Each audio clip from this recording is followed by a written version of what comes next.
morning, physics fans. How we doing on this fine Tuesday morning? Sunny outside right now. Don't let that fool you. It's a little chilly out there right now, so don't go outside in shorts and t-shirts and think it's okay, because it's a little chilly even though it's sunny outside and it is the middle of April. Dress appropriately because it's not going to get too much warm, and they say it's not going to get too much warmer the rest of the week. So just enjoy that we have some sunshine. It's better than yesterday where all the wind was blowing and blew all my hair off. Just enjoy that we have weather that's a little bit nicer. Maybe you can get outside and mow the yard today. How's that sound? I hope everybody's doing well in your household. Please remember to continue social distancing. They say it's working well.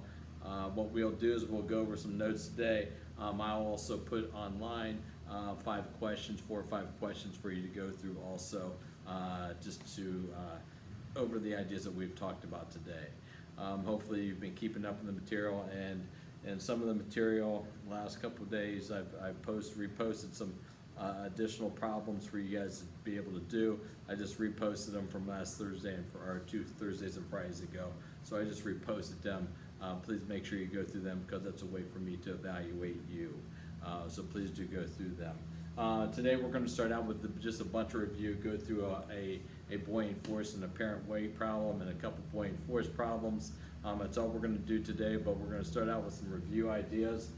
Density, it's a measure of quantity per given space. You have mass density. Density is calculated by your mass divided by your volume. Okay, so if I'm calculating my density, which is signified by rho, and this is rho, it's a P, it's a curved P, it's rho. It's our mass divided by our volume. Or we can calculate our mass by taking our volume and multiply it by the density. And these are things that you probably have discussed when you were in chemistry class also, and general science, but we'll go through them again. Units for density is kilogram per meter cubed. It is a scalar quantity, it's just an amount.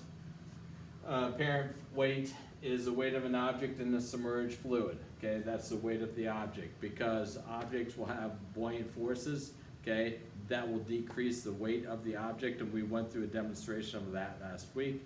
Decreases the weight of the object. And if we take a look, I have a demonstration here right now. Here I have a 100-gram mass, and I have a beaker of water. Once again, this beaker of water has a mass of 814.43 grams. Okay, that's the beaker of water. Okay, and I have a 100-gram mass. If I just put the 100-gram mass in here and hold it above the water, it only goes to 827.16 grams. Okay, so it's not the total 100 grams. But if I let this object drop all the way to the bottom, I get the 914 grams, 914 grams. So when it's sitting on the bottom, it's 914, but when I raise it up, the buoyant force is counteracting the mass and the weight of the object. So that is the idea of an apparent weight. When we deal with an apparent weight, and what we are dealing with an apparent weight. Okay, your apparent weight is the weight of the object that's submerged. How we calculate this is we take the force of gravity and we subtract off the buoyant force. We subtract off the buoyant force. So this is how we go about it. Hey, we have a guest speaker today. Hello, Mr. McFerrin. How are we doing today, Mr. McFerrin? I'm doing well. How are you? I'm doing well. We're learning about physics right now. In about 15 minutes. I'll be back. All right, sounds good. Thank you, Mr. McFerrin. Adios. We kept our social distancing. You see that? Okay. Our buoyant force, since these are acting in different directions, this is a force of gravity acting downwards. We have a buoyant force acting upwards. So we can have addition here, but the buoyant force will be acting, the force of gravity will be acting in a negative direction, not the buoyant force, that's in an upward direction.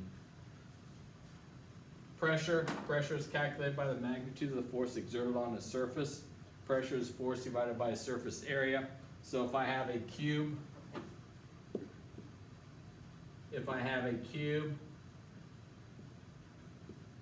that is a 2 by 2 by 2. Okay, this is a cube, and I'm applying a force on this cube of 10 newtons. And we're going on the face of this cube. We can calculate the pressure on this cube by looking at this area. This area is calculated by 2 by 2. Area is going to equal 2 times 2, which is 4. We'll go inches here. We have 4 inches squared is the surface area, and the force that's acting on it is 10 newtons. So we can calculate our pressure. Our pressure is equal to the force, which is 10 newtons, divided by our 4 inches squared. Or let's go centimeters, my bad.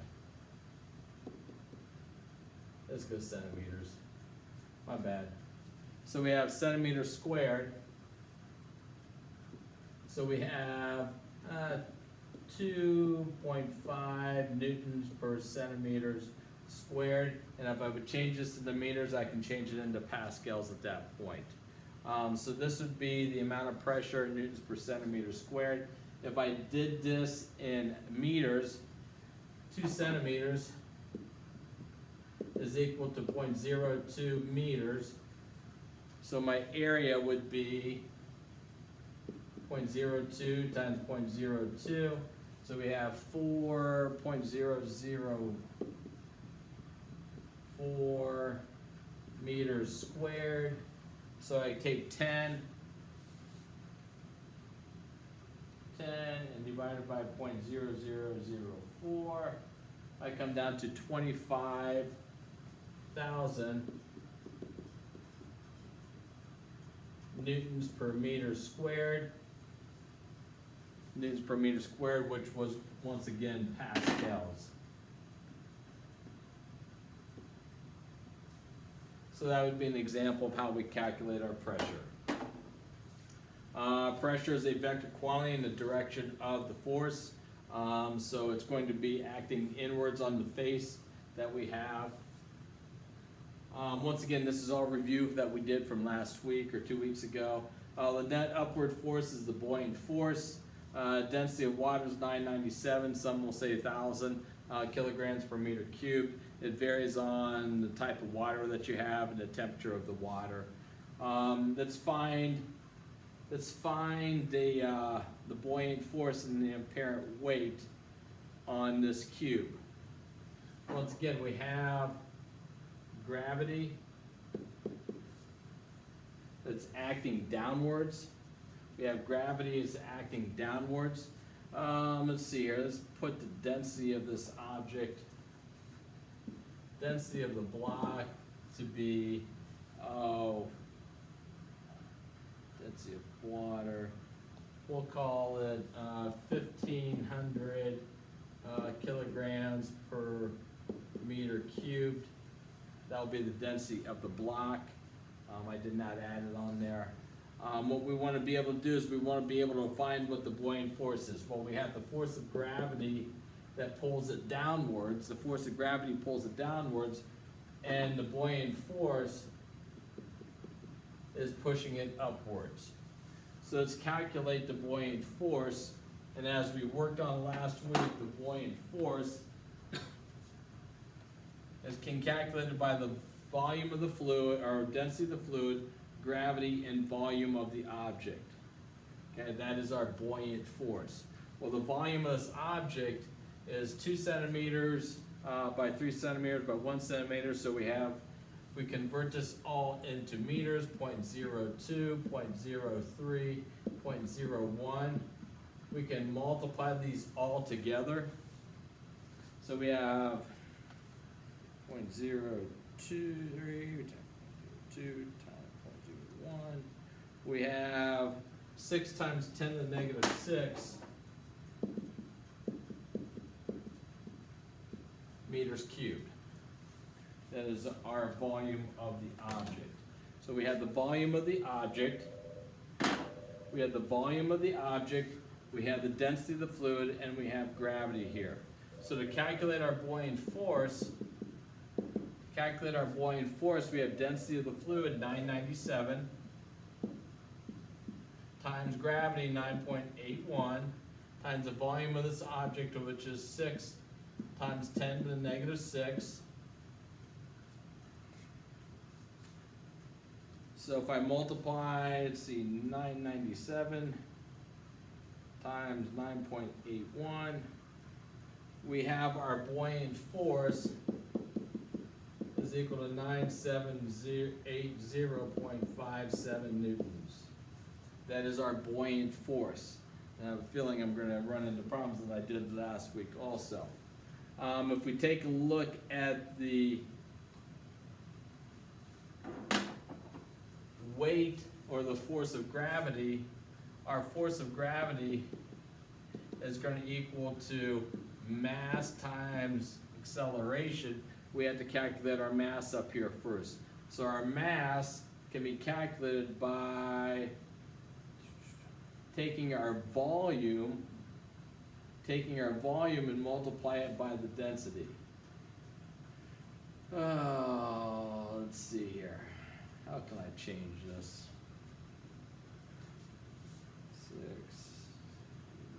6 times.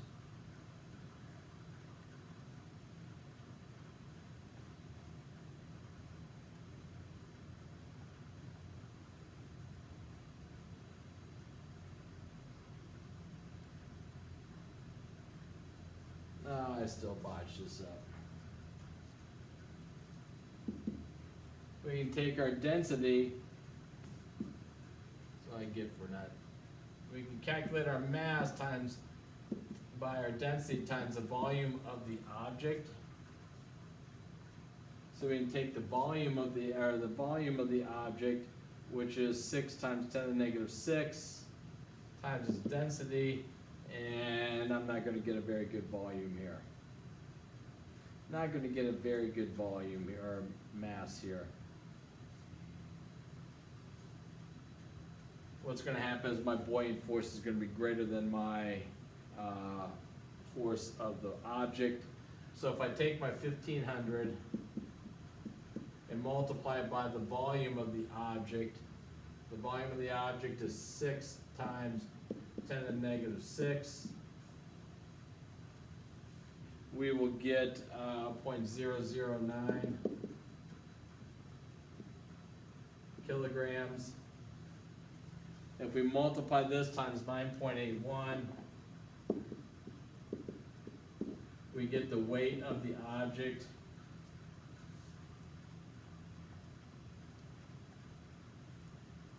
which is 0.88, which is not going to give me a good thing. So what's going to happen is my apparent weight, I'd have to subtract my force of gravity by my buoyant force, and obviously I'm not going to get an apparent weight because my buoyant force is going to be greater. So basically this object is going to sit on top of the water. Archimedes principle, the volume of the displaced fluid is equivalent to the volume of the object fully immersed in the fluid, or the fraction of the volume below the surface of the object partially submerged. The volume of the object is equal to volume of the fluid displaced. Okay, that's Archimedes' idea. Volume of the fluid displaced equals the volume of the object. If we take the sum of the forces in the y directions, our buoyant force is force of gravity,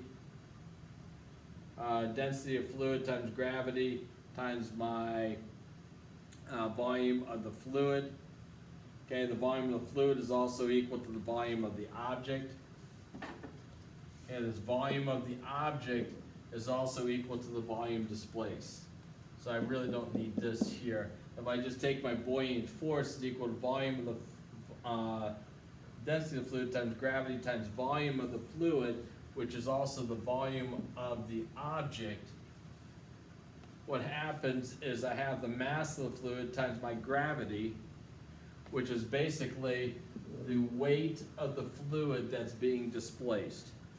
So your buoyant force is going to equal the volume or the weight of the fluid that's being displaced. As we talked about, water is being displaced. If I look at my object, once again, what happens is my volume increases, or the level of water increases. The water that's being displaced there, okay, the volume of that object or the water that's being displaced there, okay, is going to give me a weight of the volume being displaced. And that weight of the volume being displaced is going to equal the buoyant force. Okay, they're going to be equal. If the density of the object is greater than the density of the fluid, the object will sink.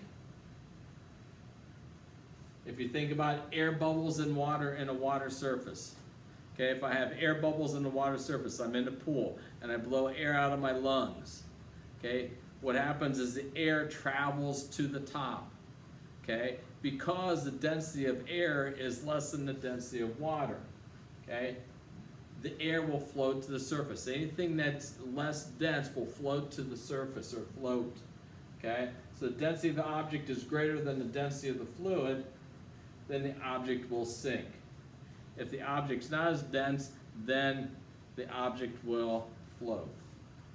Air bubbles in water, once again, if I take a look at density of air, 1.24 kilograms per meter cubed, density of water, 997. Once again, that could be 1,000 also, depends on where you're at. This density is less, so it's going to float. The air bubbles are going to float because of that.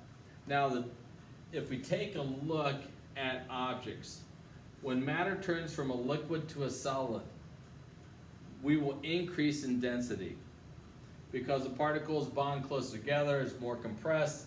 This is true for water. This is true except for water.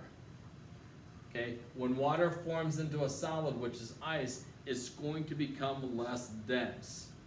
If we take a look at the density of ice, it's 917 compared to 997. Okay, so that is why icebergs float. Okay, or if I put in a glass of water some ice cubes, they float to the top. The reason why is it becomes less dense. It is a unique liquid to solid idea molecularly that occurs because the ice becomes less dense. Most other liquids, when they become solids, they will become more dense. And the reason why is when water freezes, water molecules from a crystalline structure maintain hydrogen bonding.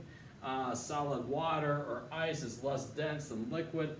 Ice is less dense than water because the orientation of the hydrogen bonds cause molecular push further apart, which lowers the density. So the molecules will go further apart. They'll become less dense at that point. Let's take a look at another problem. Hopefully this one will work out. A spherical helium balloon with a radius of 15 centimeters floats upwards in the air, but is held in place by a thread attached to a spring which stretches until the balloon rises no further. If the density of the helium is 0.164 kilograms per meter cubed, density of air is 1.24 kilograms per meter cubed, how large of the force exerted on the spring? Okay, so how large is our force going to be? So what we have here, we have a helium balloon, and we know for the helium balloon, it's going to rise. Okay, helium balloons is going to rise. Okay, this is air out here. Now, once again, if we talk about a fluid, we're typically looking at fluids. You say, oh, this is fluids. This is what we call fluids. We have to replenish our fluids.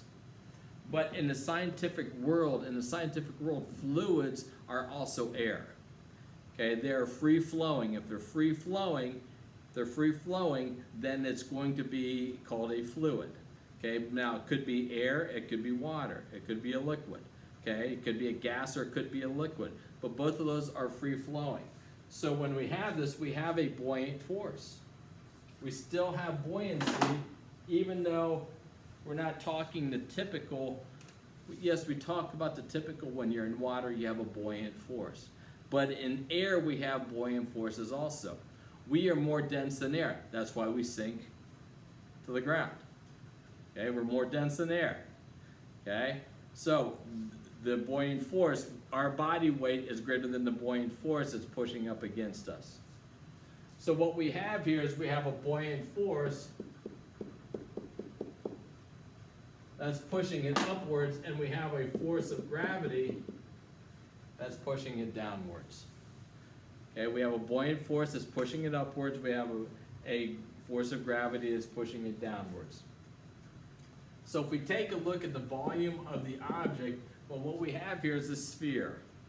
How we calculate the volume of a sphere is 4/3 pi r cubed. Okay, so what I'm going to do is I'm going to change this to meters up there to make sure that we're in correct units. We have 4/3 pi times 0.15 meters cubed. So the volume of the object is 4 times pi times 0.15 cubed divided by 3. So we have our volume of the object is 0.014 meters cubed. Now our buoyant force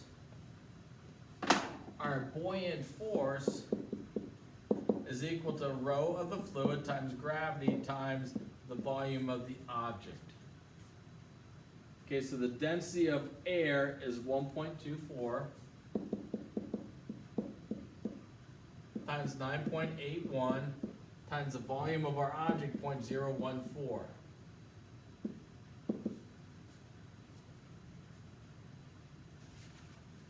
So multiplying times 9.81 times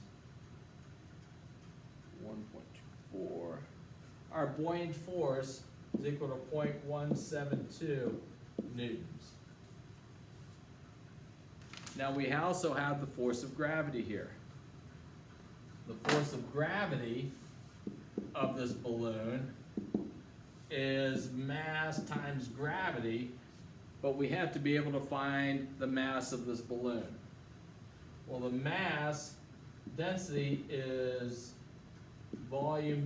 mass divided by volume. So our mass is equal to volume times our density. So what this turns into is volume times density times gravity. Now this is density of helium. So we have the volume of the object, which is 0.1014, times the density of helium, which is 0.164, times gravity.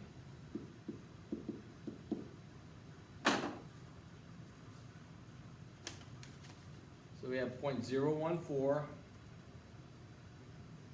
times 0.164 times 9.81. So what we come down to with the weight of this object, the force of gravity on this object is 0.023. So we have 0.023 pushing downwards, that's gravity, and our buoyant force is 0.172 newtons, that pushes it upwards. So helium rises. My buoyant force is greater than my force of gravity. My buoyant force is greater than my force of gravity. Okay, so to find what is the force that's going on to the spring is down here, we have the sum of the forces in the y direction is equal to, I have 0.172 going upwards, newtons, and I have,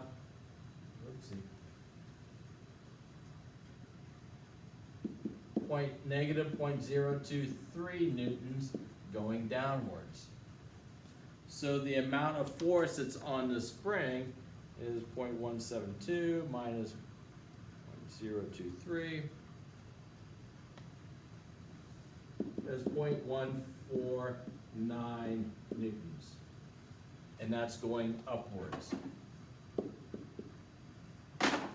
So this will give us our force of gravity, or our buoyant force pushing it upwards. Once again, density of helium is less than the density of air. I'm going to save the bottom problem for tomorrow. We'll stop it there. Once again, answer the questions I have at the end of this section.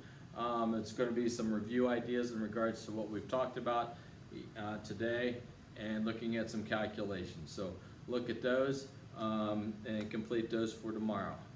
If you have questions about anything, please comment me, and I will take care of your comments and help you and assist you as best as possible.